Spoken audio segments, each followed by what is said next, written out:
Waalaikumsalam, bahagia kembali semula untuk kita menyaksikan antara kawasan yang menarik di Johor Bahru, khususnya hutan bandar yang terletak di Majlis Bandaraya Johor Bahru yang sememangnya menjadi antara lokasi pilihan untuk penggemar-penggemar makanan yang pelbagai di negeri Johor, yang pastinya menjadi tumpuan di Jalan Tasik Utara, Kolam Air.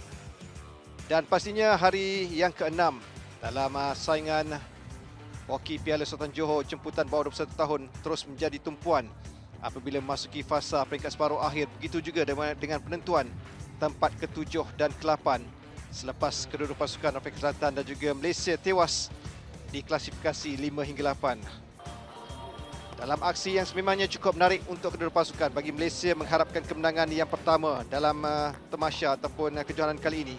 Tidak ketinggalan juga buat anak-anak buah Guy Elliott yang masih lagi belum meraih sebarang kemenangan dari 4 perlawanan sebelum ini. Malaysia menamatkan aksi di peringkat kumpulan B untuk berada di kedudukan yang ke-4 selepas tewas 3 perlawanan. Hanya 5 jaringan dihasilkan dan 9 kali dibolusi berbanding pasukan Afrika Selatan yang berjaya meledak dengan 2 jaringan dan dibolusi sebanyak 12 gol sepanjang 3 perlawanan di peringkat kumpulan. Bagi Malaysia pastinya mengharapkan gandingan di bahagian pertahanan. Faris Harizan, kapten pasukan, di wafian Ahmad Suhaimi serta Wan Muhammad Najmi untuk memastikan benteng Malaysia mampu untuk bertahan bersama Rafaizul selaku penjaga gol.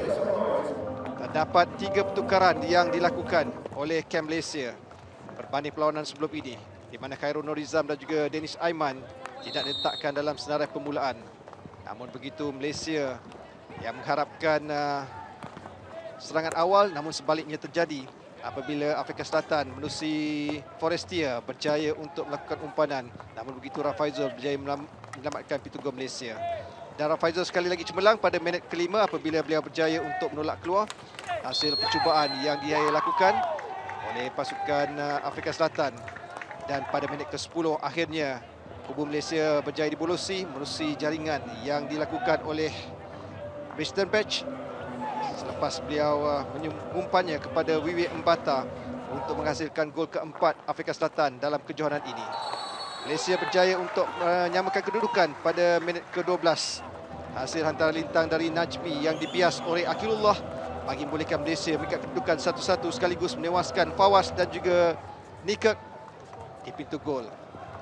Dan Malaysia juga berpeluang untuk mendapatkan pukulan sudut penalti, namun kesilapan Trapper menyelamatkan gawang Afrika Selatan. Dan Malaysia sekali-sekala terus diuji oleh barisan pemain-pemain Afrika Selatan. Namun begitu, sekali lagi Rafaizul berjaya menidakkan beberapa peluang yang dimiliki oleh pasukan lawan. Dan selepas itu Afrika Selatan terus cuba menghukum gawang Malaysia pada minit ke-23 dan mereka akhirnya menghadiahkan Malaysia pukulan sudut penalti yang menyaksikan bagaimana percubaan yang dilakukan oleh pemain Malaysia, khususnya bekas anak kepada pemain kebangsaan, gagal untuk mendapatkan jaringan Malaysia. Namun begitu, Afrika Selatan sekali-sekala cuba menguji gawang Malaysia, namun sekali lagi Rafaizul tidak cemerlang untuk menangkis serangan yang cuba dilakukan oleh pemain Afrika Selatan. Secara keseluruhan, permainan corak permainan Malaysia jauh berbeza dan sememangnya semakin baik dari satu perlawanan ke satu perlawanan. Namun begitu, Malaysia berjaya untuk mendapatkan gol dalam perlawanan ini untuk jaringan penyamaan pada minit ke-12. Menerusi gerakan yang dilakukan sebelum itu dan seterusnya memperlihatkan bagaimana Malaysia terus tidak cemerlang untuk mendapatkan jaringan yang ketiga. Dan selepas itu, 2 line kad hijau yang dilayangkan kepada pemain Afrika Selatan dan juga Malaysia, yang menyaksikan bagaimana tindakan itu tidak mencatkan impian Malaysia untuk terus menambah jaringan. Dan dengan pukulan sudut penalti memperlihatkan sekali lagi bagaimana penjaga gol Afrika Selatan tidak cemerlang sebelum pasukan Afrika Selatan berjaya untuk merobek gawang Malaysia menerusi jaringan pertama pribadi Forestier dalam kejohanan ini. Dan jaringan itu jelas berikan semangat juang kepada Afrika Selatan untuk mendapatkan kemenangan pertama dalam perlawanan ini. Namun begitu, sekali-sekala Malaysia berjaya untuk mendapatkan peluang, namun percubaan yang dilakukan oleh kapten pasukan Malaysia, sedikit tersasar di sebelah kiri pintu gol pasukan Afrika Selatan. Dan serangan pantas yang dilakukan oleh Afrika Selatan sekali lagi ditindakkan oleh Rafaizul apabila berjaya menepis keluar pukulan kencang yang terus dilakukan oleh pemain Afrika Selatan untuk perlawanan di separuh masa yang kedua. Dan Malaysia terus berjaya untuk menambah jaringan melalui Harith Osman selepas Poki Kamal melakukan bantuan dan seterusnya. Jaringan pada minit ke-39 terus meletakkan Malaysia di depan bagi memastikan ajak Malaysia untuk kemenangan dan seterusnya berjaya meraih memperbaiki kedudukan dari tempat terakhir pada edisi lalu ke kedudukan ke-7.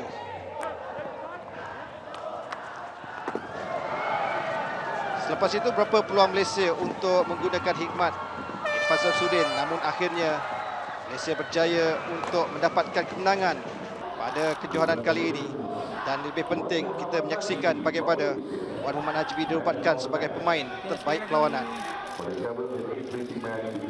Untuk saya dah clear daripada awal press saya dah cakap memang SOJC ni kita punya final phase untuk kita rectify kelemahan-kelemahan kita, and bagus ni kita dapat main dengan yang cakap tim yang ada quality lah, which is kita tak boleh dapat kalau kita training kat KL pun.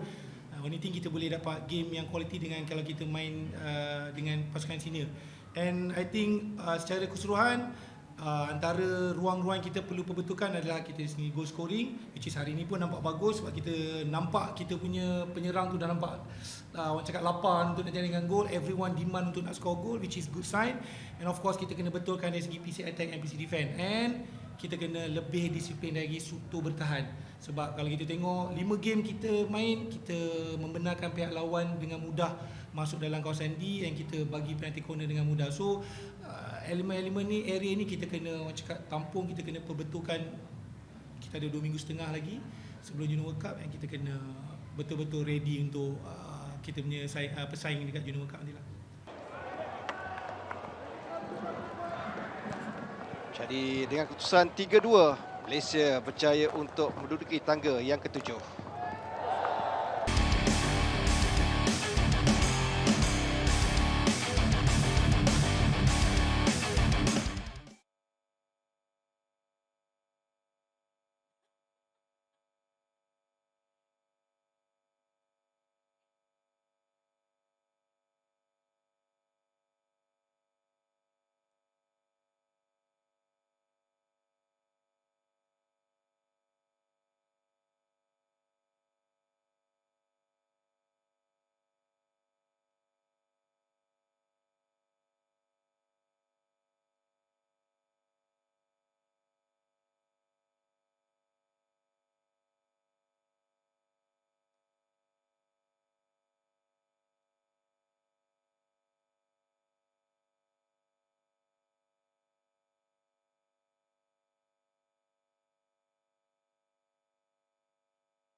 Pertemuan separuh akhir pertama ibarat buku bertemu ruas apabila pasukan yang menghuni di ranking kedua dunia iaitu pasukan Jerman berdepan dengan pasukan India, di mana Jerman menamatkan aksi di peringkat kumpulan A dengan kedudukan tempat kedua biarpun berkongsi 7 mata namun dipisahkan dengan perbezaan jaringan. Pun begitu, India yang merupakan juara kumpulan A hasil 2 kemenangan dan 1 seri menghasilkan 12 jaringan dan 6 kali bolos, terus mengungguli kumpulan tersebut untuk mengatasi Pakistan juga dengan perbezaan jaringan, di mana perbezaan gol yang dihasilkan oleh pasukan India adalah 6 berbanding 2 untuk Pakistan untuk berada di kedudukan yang kedua. Bagi pasukan Jerman, pastinya mereka cuba untuk merapatkan jurang head to head ataupun rekod pertemuan buat kali ke-13 selepas dalam 12 perlawanan sebelum ini 6 kali dimenangi oleh pasukan India dan 5 untuk pasukan Jerman, di mana dalam 2 pertemuan terakhir diungguli oleh pasukan Jerman di kejohanan jemputan 4 negara yang berlangsung di Düsseldorf di Jerman. Bagi pasukan India, mereka meletakkan pemain senarai yang sama sebagai pada perlawanan terakhir peringkat kumpulan, dengan mereka mengharapkan Mohit mampu untuk mengemudi benteng pertahanan India bersama Rohit, Amir Ali dan juga Sukhvinder. Namun begitu, bagi anak-anak buah Hein van Eyck pasti mengharapkan jentera serangan mereka iaitu Florence Sperling, Nicholas Brandons dan juga Michel Struthoff mampu untuk meledak. Dan bagaimanapun pasukan India hampir mendapatkan jaringan awal apabila sentuhan yang dilakukan oleh 2 pemain mereka hampir-hampir untuk mendapatkan jaringan, termasuk usaha dari Angget Bir pada 1 minit yang pertama.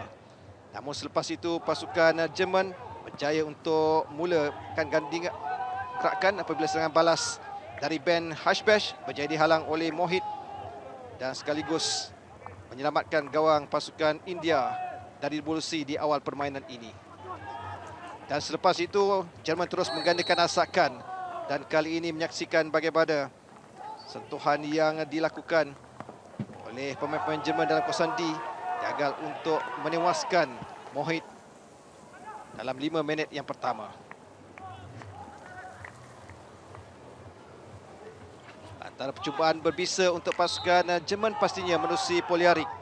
Namun selepas memperlihatkan bagaimana pelbagai usaha dilakukan oleh pasukan Jerman, akhirnya kebutuhan jaringan berjaya diatasi pada minit ke-16 apabila jaringan Christian France untuk menewaskan 2 pertahanan India iaitu Rajinder Singh dan juga Amandip Lakra yang gagal mengeluarkan bola dari kawasan berbahaya. Dan selepas itu India hampir dihukum buat kali yang kedua. Namun begitu, hantaran yang dibuat oleh Pierre Hendrick berjaya diselamatkan oleh penjaga gol India. Tidak cukup dengan itu, pelbagai usaha dilakukan termasuk dengan pukulan sudut penalti yang memperlihatkan bagaimana jaringan dari Nikas Berens boleh meletakkan pasukan India dihukum dengan 0-2 pada minit ke-29.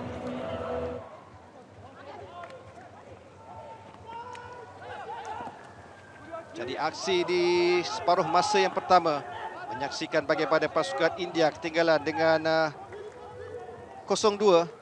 Biarpun India cuba bangkit di suku yang ketiga dengan pelbagai percubaan, namun begitu penjaga gol bagi pasukan Jerman, Joshua Onyiyu, berjaya untuk melidakkan peluang tersebut.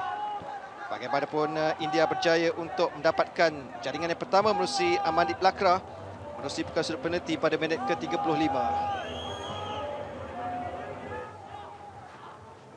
Dari India cuba bangkit, pasukan Jerman menggandakan asakan. Namun Lian Hoderman hampir menambah duka untuk jaringan ketiga Jerman tetapi tersasar dari pintu gol. Namun begitu berselang beberapa minit seterusnya menyaksikan bagaimana Pierre Hendricks berjaya meletakkan pasukan Jerman dengan kedudukan 3-1 biarpun mereka kehilangan seorang pemain pada minit ke-42 selepas Florence Sperling dilayangkan kad hijau. Dan tidak cukup dengan jaringan ketiga, jaringan keempat menyusul berselang 2 minit berikutnya menerusi Nikas Berens, hasil jaringan padang yang terhasil pada perlawanan di suku yang penghujung suku yang ketiga. Dan di suku yang keempat, pasukan India terus dihukum dengan jaringan yang cukup menarik dihasilkan oleh Pierre Hendricks yang merupakan jaringan kedua pribadinya dalam perlawanan ini pada minit ke-48 untuk mengukuhkan kedudukan Jerman dengan 5-1. Sambil itu, Florence Sperling berjaya menghukum benteng pertahanan pasukan India. Hasil hantaran di near post dan seterusnya mudah menolak masuk untuk meletakkan Jerman 6-1 mengatasi pasukan India. Pun begitu, India cuba bangkit dan akhirnya mereka berjaya untuk mendapatkan jaringan hasil pukulan sudut penalti yang dihasilkan oleh Rohit pada minit ke-60. Jika sebelum itu Uttam Singh berjaya mendapatkan jaringan kedua mereka untuk mengakhiri saingan di peringkat separuh akhir yang memperlihatkan bagaimana juara bertahan India gagal untuk melangkah ke final selepas tewas dengan keputusan 6-3 kepada pasukan Jerman.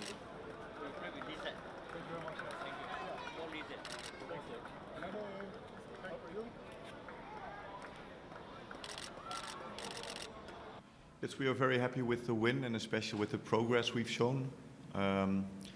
Especially during this game, we've noticed that we hadn't scored a single goal in the first quarter, conceded a goal in every first quarter, so our main focus today was to play a little bit more controlled from the beginning. I think we did that very well, got ourselves into the game, so I think the progress in the tournament is good. What we take from this game is that we have to start a lot better than we did the last couple of games, because that way we can control the game, and over our fitness and our game control, we're able to score goals in the second and third quarter. I think we're today a little bit lucky with the man marking of India in the moment that we were one man down, and we were able to score a goal that changed momentum to our side, and I think that broke the game open. I'm very happy with how the boys are developing, and I think we're slowly getting to a level that we're ready to play a big final tomorrow. Dan inilah statistik keseluruhan yang menyaksikan bagaimana penguasa 59% memihak kepada pasukan Jerman dengan keputusan 6-3.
Satu lagi aksi di peringkat separuh akhir kedua mempertemukan juara kumpulan A iaitu Australia yang mengekalkan kedudukan ataupun kubu terkuatnya apabila mereka hanya dibulusi sebanyak 2 kali berbanding 9 jaringan berbanding dengan pasukan Pakistan yang menghasilkan 9 jaringan dan dibulusi sebanyak 7 kali dalam kumpulan B. Aksi yang pastinya menarik bagi pasukan Pakistan kali terakhir mereka berjaya mara ke final adalah pada edisi ke-6. Namun begitu, sebelum itu kedudukan terbaik mereka adalah posisi ke-4 pada 2012. Bagi Pakistan, mereka pastinya mengharapkan rekod pertemuan yang memihak kepada pasukan Australia kerana dari 17 pertemuan, 12 dimenangi oleh pasukan The Buras berbanding 2 kemenangan yang dimiliki oleh pasukan Pakistan sepanjang 17 rekod pertemuan di antara kedua pasukan dan 3 kali berkesudahan dengan keputusan seri.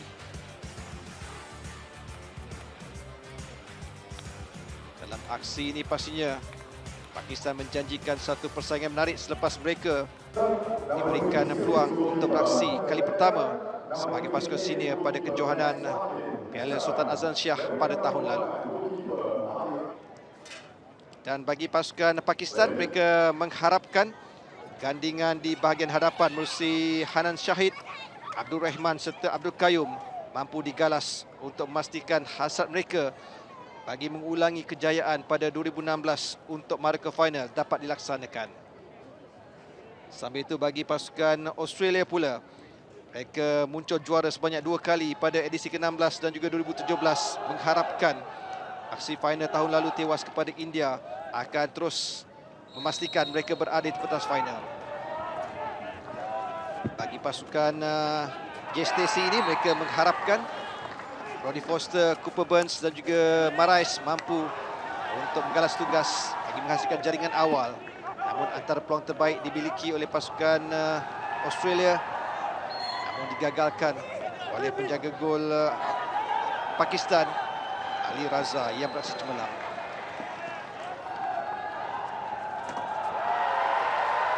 Sepanjang permainan ini menyaksikan bagaimana kedua pasukan silih berganti untuk menguji gawang pintu gol lawan masing-masing, namun hanya setelah penjudah dalam kawasan D belum ditemui.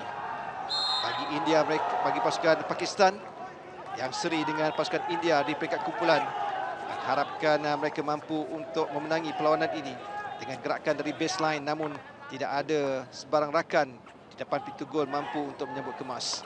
Pun begitu, peluang terbaik hadir untuk pasukan Australia apabila ledakan dari Cooper Burns membolehkan Australia mendahului pada minit ke-18 menerusi jaringan padang. Pukulan reverse hit yang dilakukan oleh Burns jelas gagal untuk diatasi oleh Ali Raza bagi membolehkan Australia berjaya mendapatkan jaringan yang pertama. Dan selepas itu, pelbagai percubaan yang berjaya dihasilkan oleh pasukan The Buras. Namun kedudukan pemain-pemain Pakistan yang menggunakan apa saja kaedah untuk memastikan gawang mereka tidak dibolusi buat kali yang kedua. Peluang terbaik untuk pasukan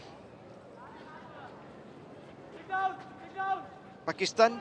Mereka kerap menggunakan kapten pasukan untuk menguji gawang, namun jelas Hanan Shahid masih belum berupaya untuk menewaskan Max Lakin di pintu gol pasukan Australia. Namun begitu berselang 1 minit sebelum berakhir separuh masa yang pertama, Brodie Foster berjaya untuk melakukan ledakan gol kedua sekali lagi melalui jaringan padang pada minit ke-29, sekaligus menyukarkan pasukan Pakistan untuk bangkit di penghujung permainan separuh masa yang pertama. Dan perlawanan bersambung di separuh masa kedua, suku ketiga, memperlihatkan bagaimana di awal saingan pasukan Pakistan terus berusaha untuk mendapatkan jaringan. Namun begitu, sekali lagi sentuhan di dalam kawasan D sukar untuk ditemui dan memperlihatkan bagaimana Abdul Rahman dilayangkan kad hijau, merupakan kad amaran pertama pada minit ke-35 untuk pasukan Pakistan.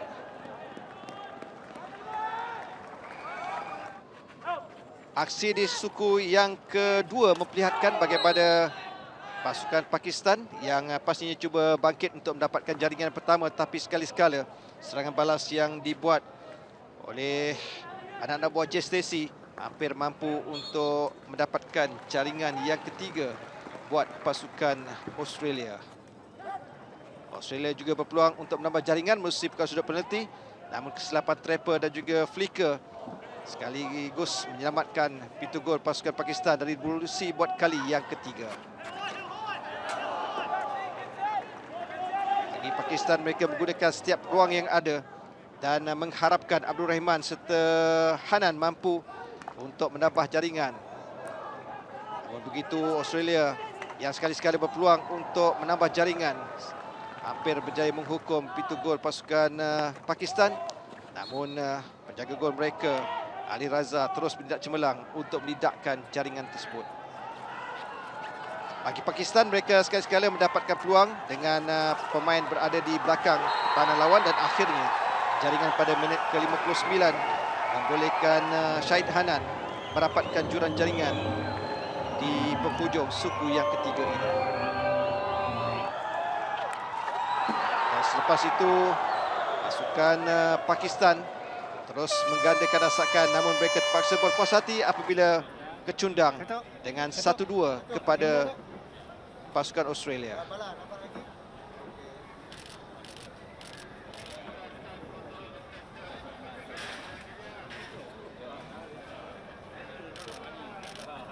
Dengan kemenangan ini, aksi final membabitkan pasukan Jerman berdepan dengan pasukan Australia dalam penentuan kejuaraan edisi yang ke-11 ini.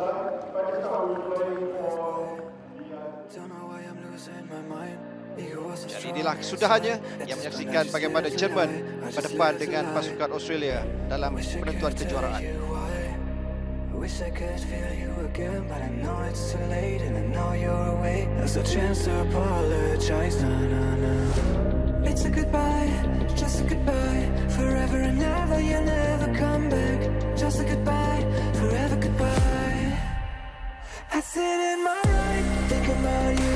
Drive through the night, I got nothing to lose. Strobe city lights, they can tell me the truth. Tell me what I should do, I got nothing to lose. I got nothing to lose. About you, drive through the night, I got nothing to lose. Strobe city lights, they can tell me the truth. Tell me what I should do, I got nothing to lose. I sit in my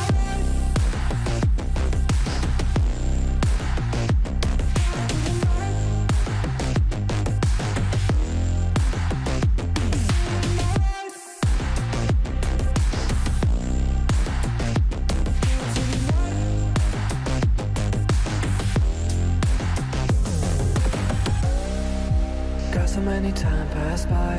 I saw you last time. This is my last ride. I wish we're gonna see us on the other side.